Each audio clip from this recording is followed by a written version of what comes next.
Hello, good morning students. अभी हम लोग 10th क्लास केमिस्ट्री पढ़ रहे हैं और चैप्टर फर्स्ट चल रहा है आपका केमिकल रिएक्शंस एंड इक्वेशंस। उसके अंदर after doing NCERT exercise and in text problems वो आपने फेयर कॉपी में कर ली होंगी। अगर किसी बच्चे का नहीं हुआ है तो बेटा उनको राइटिंग में अपने फेयर कॉपी में कर लेना। एनसीईआरटी के क्वेश्चन बहुत इंपॉर्टेंट होते हैं एग्जाम पॉइंट ऑफ व्यू से। बोर्ड में बहुत सारे क्वेश्चन डायरेक्ट एनसीईआरटी के पूछे जाते हैं। तो अब हम थर्ड टाइप ऑफ क्वेश्चन कर रहे हैं एनसीईआरटी के, that is NCERT exemplar problems. Okay, चलिए स्टार्ट करते हैं विद द फर्स्ट वन। अगर आपने चैप्टर बहुत अच्छे से पढ़ा है तो आपके लिए जो चीजें हैं वो कोई इंपॉर्टेंट मतलब ज्यादा आपकी में मेहनत नहीं लगेगी, आप आराम से इनको सॉल्व कर सकते हैं। The first question in the NCERT exemplar is which of the following is not a physical change. आपसे पूछता है नॉट अ फिजिकल चेंज, कौन सा इनमें से एक फिजिकल चेंज नहीं है। फिजिकल चेंज नहीं होने का सीधा सा मतलब है कि ये चेंज कैसा है, केमिकल। तो आपको ये बात बतानी है कि आउट ऑफ द फोर आपका कौन सा जो चेंज है वो केमिकल है। Number one is boiling of water to give water vapour. अगर आपने पानी को लिक्विड फॉर्म में लिया और उसको हीट किया और इतना हीट किया कि H2O गैस बन गया, तो ये क्या केमिकल चेंज है कि physical.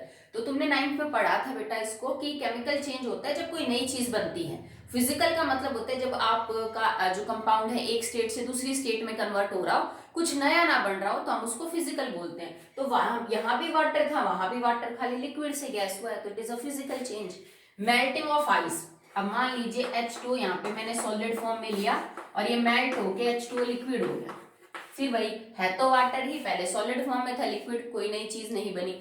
Dissolution of salt in water.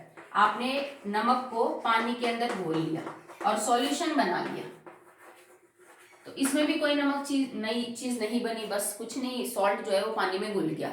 तो ये सारे के सारे जो चेंज आपके कैसे हैं बेटा, फिजिकल है। Combustion of liquefied petroleum gas. जब हम कंबस्शन करेंगे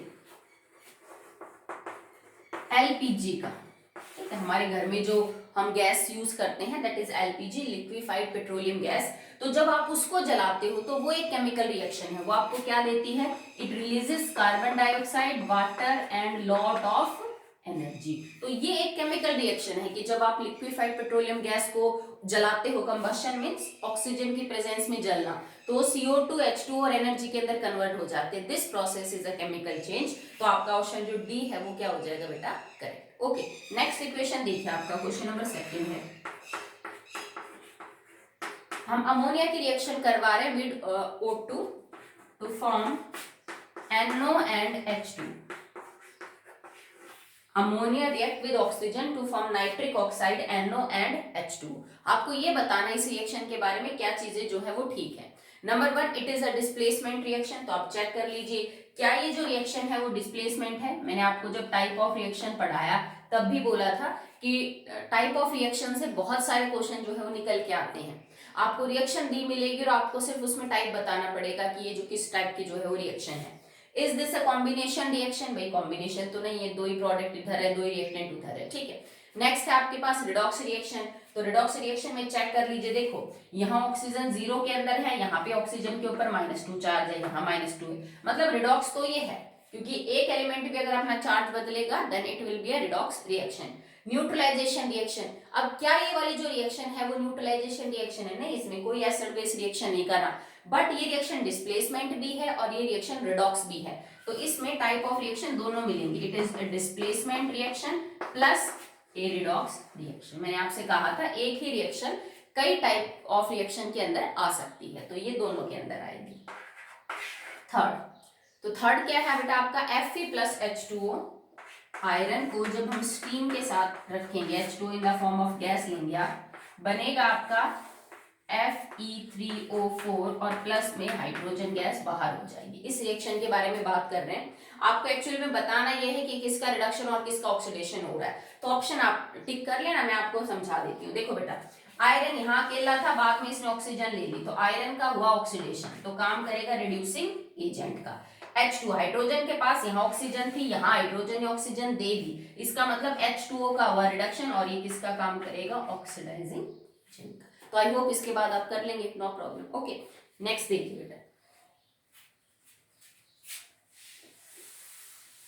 आप जब फेयर कॉपी में इसको करोगे तो आपको ऑप्शन वगैरह सारे लिखने की जरूरत नहीं, आप पहले क्वेश्चन लिखेंगे, उसके बाद जो उसका करेक्ट आंसर है आप वो लिख दीजिए।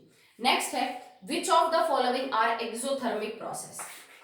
अब एक्सोथर्मिक प्रोसेस क्या होते हैं बेटा, जिनके अंदर हीट रिलीज होती है। If in a process heat is release, उस प्रोसेस को हम एक्सोथर्मिक बोलते हैं। तो हमारे यहाँ टॉपिक आया था चैप्टर में एंडोथर्मिक एक्सोथर्मिक रिएक्शन, मैंने आपको काफी करवाई थी, तो आप याद करिए कि कौन सी रिएक्शन एक्सो है कौन सी एंडो है, तब आप इस टाइप के क्वेश्चन अटेम्प्ट्स कर पाएंगे।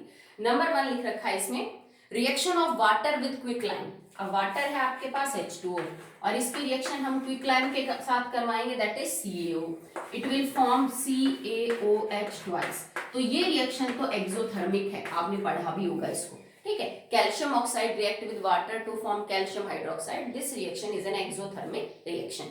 नेक्स्ट है आपके पास that is dilution of an acid.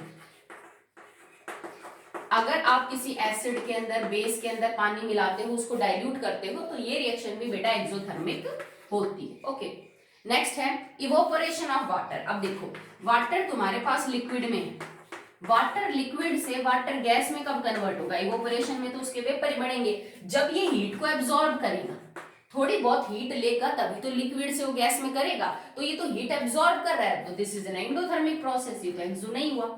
Next है सब्लिमेशन ऑफ कैम्फर। जो कपूर है, कपूर का गैस की फॉर्म में कन्वर्ट हो जाना, आप गर्म कपड़ों में कपूर की गोलियां हम देखते हैं, तो वो भी बेटा हीट लेगा तभी सब्लिमेट होगा, ठीक है। तो यहाँ पे जो कैम्फर है उसका सब्लिमेशन होना, that is also an endothermic process. तो ये दो ही आपके एक्सोथर्मिक प्रोसेस हैं, एक तो ये कैल्शियम हाइड्रोक्साइड का बनना और एक एसिड का डाइल्यूशन, ठीक है। आई होप आपको समझ आ गया होगा।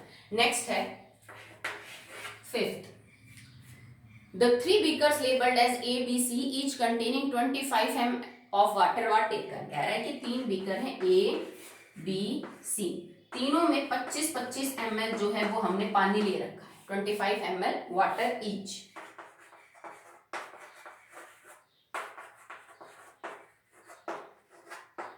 ठीक है, नाउ कह रहा क्या है, क्या ए के अंदर हमने डाल दिया है that is NaOH, CuSO4 and NaCl। इसमें हमने डाला NaOH, CuSO4 और इसमें डाला हमने NaCl। कह रहा है कि 25-25 ml तीनों बीकर के अंदर हमने पानी लिया और उन तीनों बीकर्स में ए वाले में तो डाल दिया NaOH, बी वाले में डाल दिया क्या बेटा आपका एनहाइड्रस CuSO4, मतलब वाटर मॉलिक्यूल नहीं है, और सी में डाल दिया हमने NaCl। Okay, it was observed that there was an increase in the temperature of the solution contained in beaker A and B।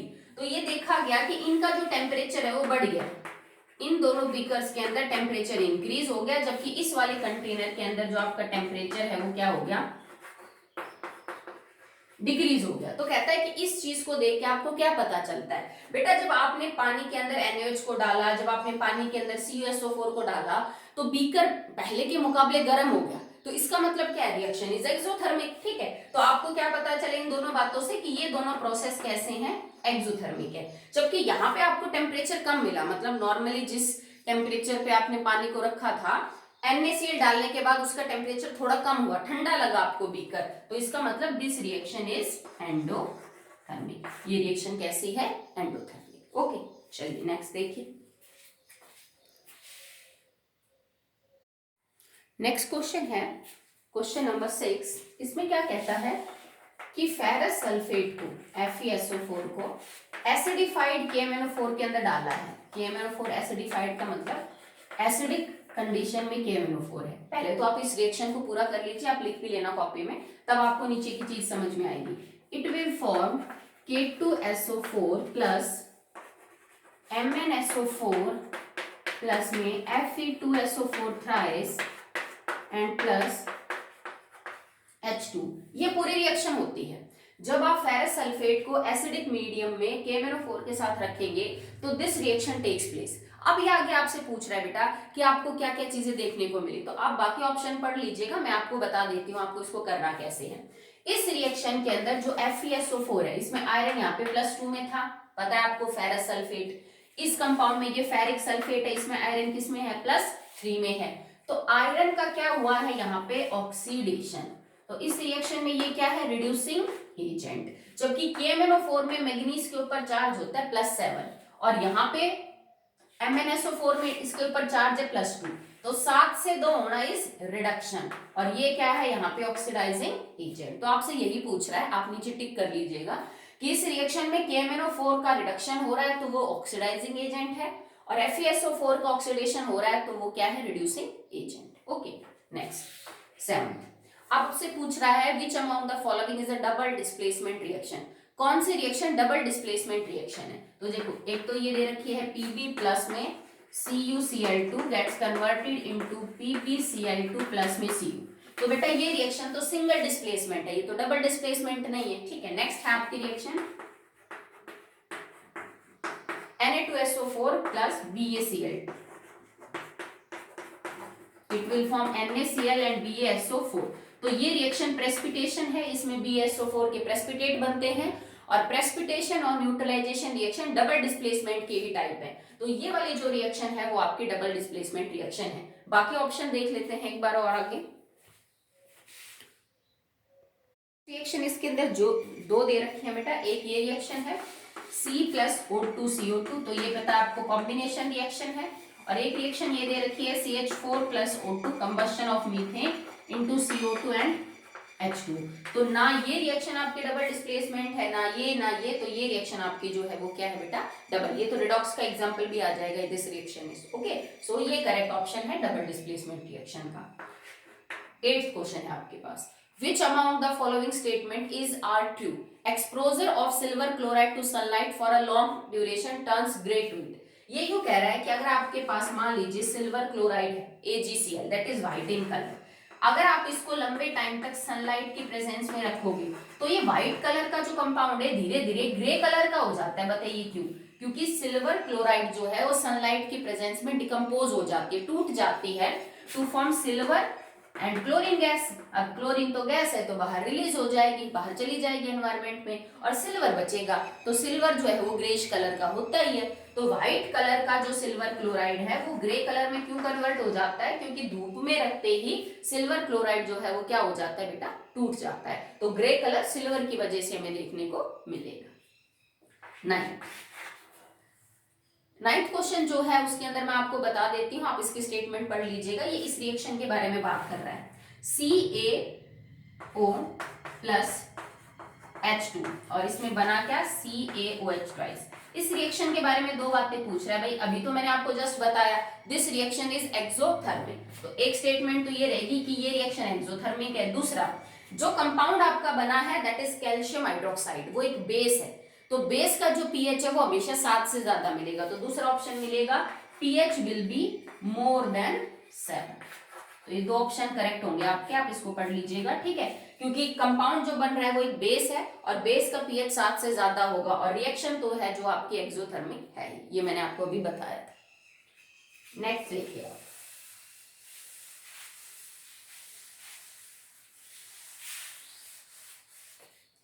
Next है क्वेश्चन नंबर 10th। तो question number 10th is barium chloride with ammonium sulphate. Barium chloride with ammonium sulphate बनेगा क्या बेटा? It is BaSO4 plus में NH4Cl। Balance आप कर लीजिएगा, reaction आपकी ये होगी।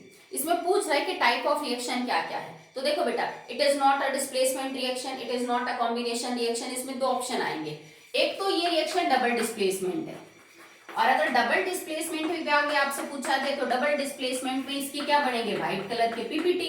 तो this reaction is also precipitation reaction. तो इसमें दो ऑप्शन आएंगे, ये डबल डिस्प्लेसमेंट रिएक्शन भी है और ये प्रेसिपिटेशन वाली रिएक्शन भी है। Okay, next is electrolysis of water in is a decomposition reaction. The mole ratio of hydrogen and oxygen. ये यूं कहता है बेटा कि अगर आप पानी को इलेक्ट्रोलिसिस कर रहे हो, उसको इलेक्ट्रिसिटी दे रहे हो, तो वो टूट जाएगा इंटू H2 एंड O2। तो कह रहा है कि जब आप H2O का इलेक्ट्रोलिसिस करोगे तो जो हाइड्रोजन और ऑक्सीजन बाहर निकलेगी वो किस रेशियो में बाहर निकलेगी, पर मोल के हिसाब से। तो देखो, अगर आप वाटर का 1 मोल जो है वो डिकम्पोज करोगे तो आपको हाइड्रोजन का 1 मोल और आधा मोल किसका मिलेगा, O2 का। भाई वाटर का 1 मोल हाइड्रोजन का 1 और आधा मोल ऑक्सीजन का देता है, बैलेंस इक्वेशन करनी पड़ेगी। तो मतलब हाइड्रोजन और ऑक्सीजन का रेशियो कितना हो गया, ये जो हाइड्रोजन है जस्ट डबल बनेगी एज कंपेयर टू O2। अब आप इसको 2 मोल के लिए करके देख लो, अगर वाटर 2 मोल हो तो क्या बनेंगे, 2 मोल हाइड्रोजन प्लस में 1 मोल ऑक्सीजन। मैंने 2 मोल वाटर के लिए देखा तो देखो 1 मोल ऑक्सीजन बना तो 2 मोल कितने बने, हाइड्रोजन। आधा मोल ऑक्सीजन बना तो 1 मोल क्या बना, हाइड्रोजन। इसका मतलब जितनी भी ऑक्सीजन बनेगी उसका डबल अमाउंट क्या होगा, पर मोल के हिसाब से हाइड्रोजन का। तो रेशो आ जाएगा hydrogen ratio oxygen will be 2:1। अगर बुक में क्वेश्चन यूं होता कि ऑक्सीजन और हाइड्रोजन का रेशो बताओ, then it will be 1:2। Okay, now which of the following is are endothermic process. अब आपको ये बताना है कि कौन से जो प्रोसेस है दैट आर एंडोथर्मिक, जिनमें हीट जो है वो एब्जॉर्ब की जाती है, एनर्जी एब्जॉर्ब की जाती है। Number 1 is dilution of sulphuric acid, तो ये हमने बोला it is exothermic process. Acid और बेस का डाइल्यूशन करना एक्सोथर्मिक होता है। सब्लिमेशन ऑफ ड्राई आइस, तो सब्लिमेशन ऑफ ड्राई आइस का क्या मतलब है कि आपने जो सॉलिड कार्बन डाइऑक्साइड है उसको हम ड्राई आइस बोलते हैं, सॉलिड CO2 को हम ड्राई आइस बोलेंगे। अगर आप इसको बाहर लाके रखोगे तो धीरे धीरे बेटा ये गैस में कन्वर्ट होने लग जाएगा बाय एब्जॉर्बिंग हीट। तो ये हीट लेके ऐसा करता है, तो ये वाला जो प्रोसेस है वो आपका क्या है, एंडोथर्मिक है। ठीक है, नेक्स्ट है बेटा आपके पास condensation of water vapour. Condensation of water vapour का मतलब क्या है कि H2O आपके पास गैस में है और आपने इसको ठंडा कर लिया टू फॉर्म H2O लिक्विड। ठीक है, आपने कंडेंसेशन किया है किसका, H2O गैस का जो पार्टिकल था उसको आपने लिक्विड के अंदर कन्वर्ट किया है। तो जब गैस को लिक्विड में कन्वर्ट करोगे तो ये रिएक्शन एंडोथर्मिक नहीं है, ये रिएक्शन तो क्या हुई, एक्सोथर्मिक। हम गैस को ठंडा कर रहे हैं, टेम्परेचर थोड़ी ना दे रहे हैं, तो दिस रिएक्शन इज नॉट, आपसे पूछा है endothermic, this is exothermic reaction. Last है इवोपरेशन ऑफ वाटर, मतलब पानी आपके पास लिक्विड में है और आप इसको हीट कर रहे हो और ये H2O गैस में कन्वर्ट हो गया, तो ये प्रोसेस आपका क्या है, एंडोथर्मिक। तो एक तो ये प्रोसेस एंडोथर्मिक है और एक ये वाला जो प्रोसेस है वो आपका क्या है, एंडोथर्मिक। ठीक, चलिए नेक्स्ट देखिए।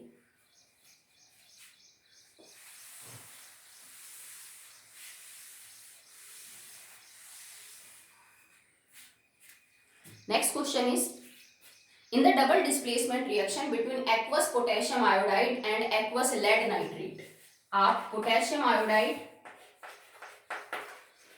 aqueous and lead nitrate ये रिएक्शन होगी तो आपका प्रोडक्ट बन जाएगा, it will form KNO3 and PbI2। ठीक है, a yellow precipitate of lead iodide is formed, सही बात है कि लेड आयोडाइड के येलो पीपीटी बनेंगे यहाँ पे।